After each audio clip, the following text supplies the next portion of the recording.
अरे फेका रे ते संविधान, फेका तो कायदा, काही कामाचा नाही आहे असं मी नाही म्हणत दादा. सोशल मीडियावर व्हायरल आहे रे, सोशल मीडियावर व्हायरल आहे.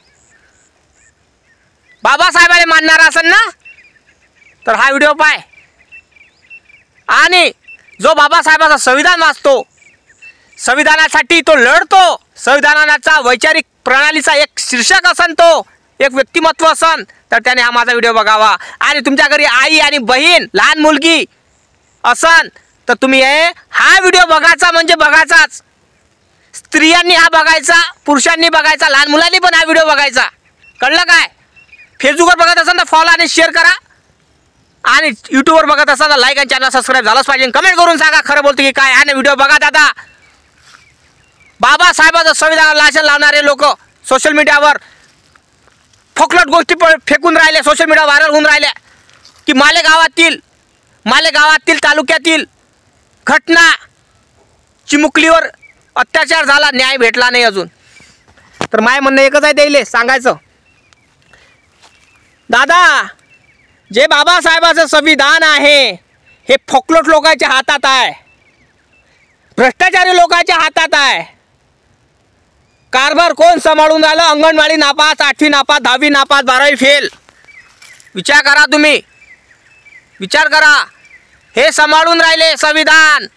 मला एकच गोष्ट सांगायची आहे, मी हे नवी कोरो कंपनीतून हेलिकॉप्टर आणलं आणि म्हटलं मी चालवा म्हणून हे, आणि चालवणाऱ्याला चालवता येत नाही. तो उडवून काय नाही उडवणार, तो ब्लास्ट करून टाकन. त्याला उडवणार नाही, तो कोणाच्या घरावर पडून जाईन, कुकडे काही करणार. मला विचार करा. मला एकच म्हणणं आहे, जो माणूस शिकला, सुशिक्षित असला, त्याच्या हातात त्याच्या हातामध्ये संविधान दिलं, तो माणूस संविधान कसे चालू शकते? कारण बाबासाहेबांनी म्हटलं होतं, मी जर संविधान लिखित असेल तरी, चांगलं असलं तरीही, जे लोक चांगले असन तर माझं संविधान चांगल्या पद्धतीने चालणार. आणि माझं संविधान कितीही चांगलं असन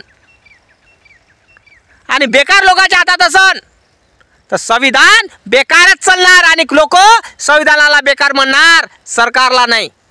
कळलं काय? अरे संविधान बेकार नाही आहे, सरकारातले लोक बेकार आहे. कळलं का तुम्हाला? भ्रष्टाचारी सरकार आहे, भ्रष्टाचारी नेते आहे, गु खाणारे नेते आहे, माती खाणारे नेते आहे. हे माहीत आहे का आपल्याला? नाही माहीत. शेतकरी मरून राहिला, मजूर वर्ग मरून राहिला, शोषित, पीडित, वंचित बहुजन समाजाला जातीमध्ये धर्मामध्ये भांडणं करायला लावून राहिले. मग विचार करा तुम्ही. आणि तुम्ही संविधानाला दोष देता, संविधानाला लाछन लावता. कसे रे मूर्ख माणसा, गावंढळांनो. गु खाय हो, गु खाता काय? गु खाता काय? सोशल मीडियावर व्हायरल करता, गु खाता काय? दगड खाता अन खाता ना, मग माणसासारखे राह ना, माणसासारखं बोला ना. कशाला असं उद्धटपणे बोलणं शोभते का तुम्हाला? अरे ज्याच्यामुळं खाऊन राहिले ना, ज्याच्यामुळं तुम्हाला शिकायचा अधिकार मिळाला, ज्याच्यामुळे तुम्हाला बोलण्याचा अधिकार मिळाला, त्या संविधानाला तुम्ही लालछन लावून राहिले. आणि ज्या मुलीवर अत्याचार झाला दादा, जशाला तशाची शिक्षा द्या, हे माझं मत आहे. कारण संविधान त्याच्यासाठी पण समान आहे. त्याने केला असेल गुन्हा, पण संविधान त्याच्यासाठी पण समान आहे. आणि करणाऱ्याशी पण समान आहे, भोगणारा असेल त्याच्यासाठी समान आहे. संविधान कोणासाठी चेंज होत नाही, कायदा कोणासाठी चेंज करत नाही, हे लक्षात ठेवा अगोदर. बाबासाहेबांचं संविधान सगळ्यांसाठी समान आहे. हवेत उडणारा पक्षी तर रेंगणारा किडा, त्याच्यासाठी संविधान समान आहे. त्यालाही जगण्याचा अधिकार दिला आहे, त्यालाही जमिनीतल्या किड्याला पण जगण्याचा अधिकार दिला आहे. लक्षात ठेवा. समजलं काय? कारण संविधानानं सगळ्याला हक्क दिलेला आहे.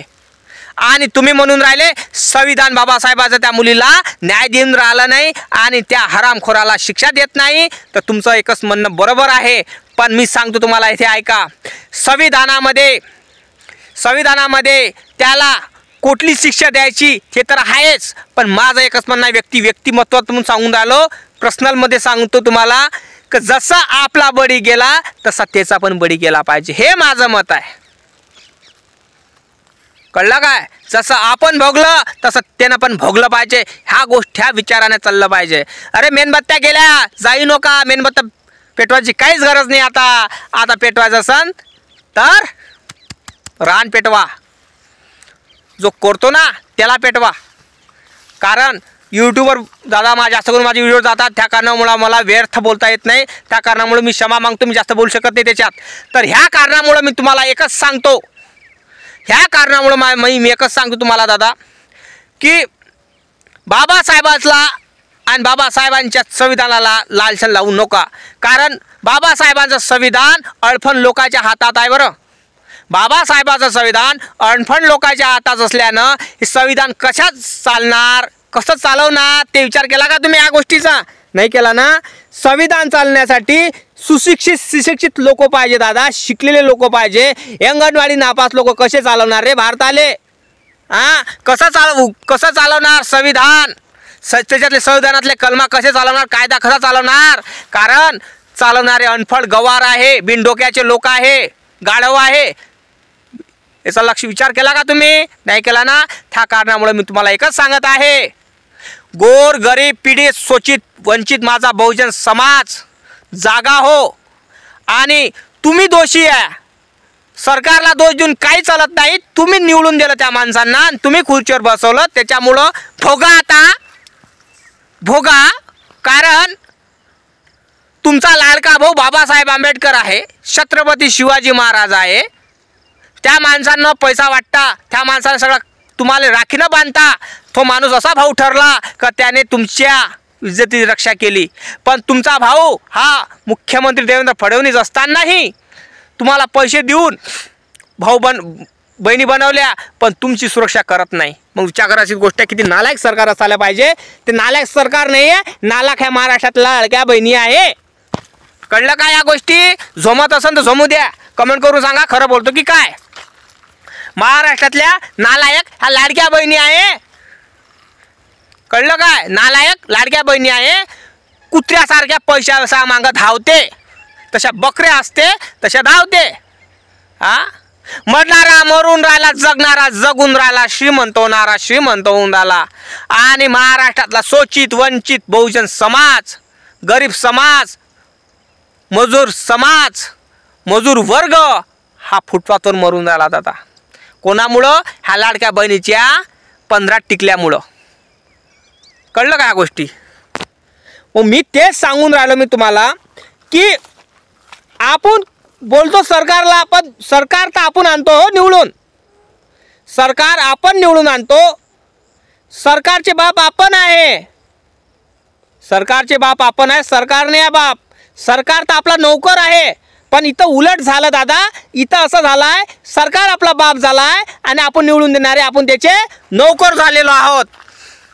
असं झालेलं आहे. आणि संविधानाला दोष द्या, सरकारला नको देऊ, संविधानाला. कारण तुम्ही राजकारणातले लोकांचे बुट चाटणारे, लाय चाटणारे, गुक चाटणारे लोक आहात. त्या कारणामुळे तुम्ही संविधानाला दोष देणारच आहात. कळलं का या गोष्टी? तुम्ही राजकारणातल्या लोकांचे गु चाटे लोक आहात. तुम्ही लाय चाटता, संविधानाला दोष देणारच आहात तुम्ही. अरे अजून तुम्ही 2 पुस्तक वाचले नाही, संविधान अजून वाचलं नाही, तर तुम्हाला काय करणार आहे? अरे संविधान हे घराघरात पोहोचलं पाहिजे. गरीब शोषित पीडित वंचित शिकलेला माणसानं संविधान वाचलं पाहिजे. सगळ्या लोकांनी संविधान शिकवलं पाहिजे. शाळेत असो, कॉलेज असो, स्कूलमध्ये असो, सगळ्या ठिकाणी संविधान शिकवलं ना, तर लोकांच्या मनात कच्छ निर्माण होईल, प्रश्न निर्माण होईल. तर राजकारणातले लोक उत्तर द्यायला नाही पाहणार, हे लक्षात ठेवा. कारण हे दुःखाची बाब आहे. कारण आता तुम्ही संविधानाला लांछन लावून राहिले. अबे जे सरकारात नेते आहे त्याला लांछन नाही लावणार तुम्ही. नाही नाही नाही नाही नाही नाही त्याला कसे लावणार? ते नाही लावू शकणार. कारण तुम्ही लाय चाटे लोक आहात. बरोबर ना? लाय चाटे लोक आहात तुम्ही. लाय चाटणारे लोक आहात तुम्ही. लांछन कसे लावणार? संविधानाला लावणार. भिकार चोटाय हो, गु खाय हो. बरोबर बोलतो तर कमेंट करून फॉलो करा चॅनलवर. असा नवीन तर लाईक आणि चॅनल सबस्क्राईब करायला विसरू नका. जय भीम, नमो बुद्धाय, जय शिवराय, जय जवान, जय किसान.